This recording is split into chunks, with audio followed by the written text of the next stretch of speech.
एक तो ये है कि खैबर पख्तूनख्वा ने के लोगों ने उनको वोट दिया है और इमरान ख़ान को मैंडेट दिया था, तो अब इमरान ख़ान की मर्ज़ी है, वो जिसको भी उनके सिरों पे बिठाना चाहते हैं बतौर वज़ीर आला, तो ये उनका हक़ है और उस पर हमें कोई एतराज़ नहीं करना चाहिए।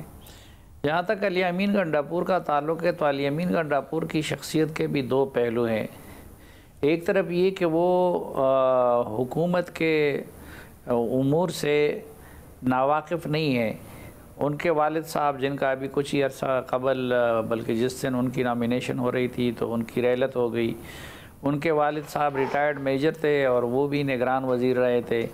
फिर अली अमीन गंडापुर को पहले सूबाई वजारत का तजुर्बा था, फिर वफाक में वो उमूर कश्मीर के वज़ीर रहे।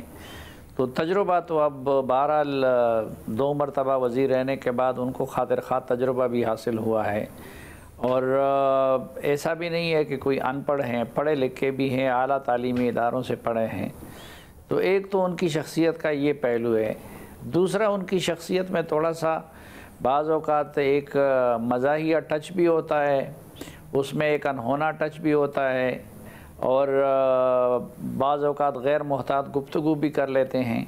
तो अगर गैर मुहतात गुफ्तगू वो करेंगे अब बतौर वज़ीर आला, तो बतौर वज़ीर तो उसको ऑब्ज़र्व किया जा सकता था, लेकिन बतौर वज़ीर आला गैर मुहतात गुफ्तगू या गैर मुहतात रवैये का ख़ुद उनको, सूबे को भी नुकसान होगा लेकिन उनको भी नुकसान होगा। खैबर पख्तूनख्वा के लोगों का चॉइस भी ठीक नहीं था उनके अपने हालात के लिहाज से, और फिर शायद वज़ीर आला का चॉइस भी कोई आइडियल चॉइस नहीं था। लेकिन जैसा करोगे वैसा भरोगे। मैं उसी के मकूले के मजाक के कह रहा था कि खैबर पख्तूनख्वा के लोगों ने अब उनको वोट दिया है, तो फिर इमरान ख़ान साहब का तो हमेशा से इसी तरह के नॉमिनेशन होते हैं। आपने देखा था कि आज़ाद कश्मीर के वज़ीर आज़म किस तरह के बंदे को बनाया गया था। आपने देखा था कि पंजाब जैसे सूबे के वज़ीर आला को किस तरह बनाया गया था, या ख़ुद खैबर पख्तूनख्वा के वज़ीर आला महमूद ख़ान को किस तरह बनाया गया था।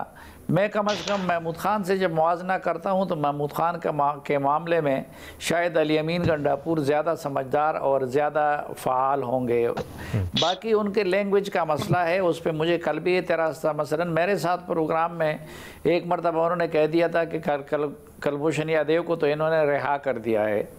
हालांकि कुलभूषण यादव किसको पता नहीं था कि वो पाकिस्तान में था और वो उमूर कश्मीर और शमाली इलाक़ाजात के वज़ीर थे। इसी तरह उस इंटरव्यू में उन्होंने एक और बात ये कही थी कि उनको ये मालूम नहीं था कि हेग कहाँ पे है और या आलमी अदालत इंसाफ कहाँ पे है और मुकदमे कहाँ पे चलते हैं, कहाँ पे नहीं चलते हैं। तो ये सारी चीज़ें अपनी जगह पे थी। फिर एक और खूबी मैंने उनकी बयान नहीं की, वो ये कि शुरू में उन्होंने फ़िल्म की सनत में तबाह आज़माई की थी। तो वहाँ पे तो वो सुपरस्टार नहीं बन सके। तो इसी तरह बाज़ औक़ात वो सियासत में भी मौला जट का किरदार अदा करते हैं।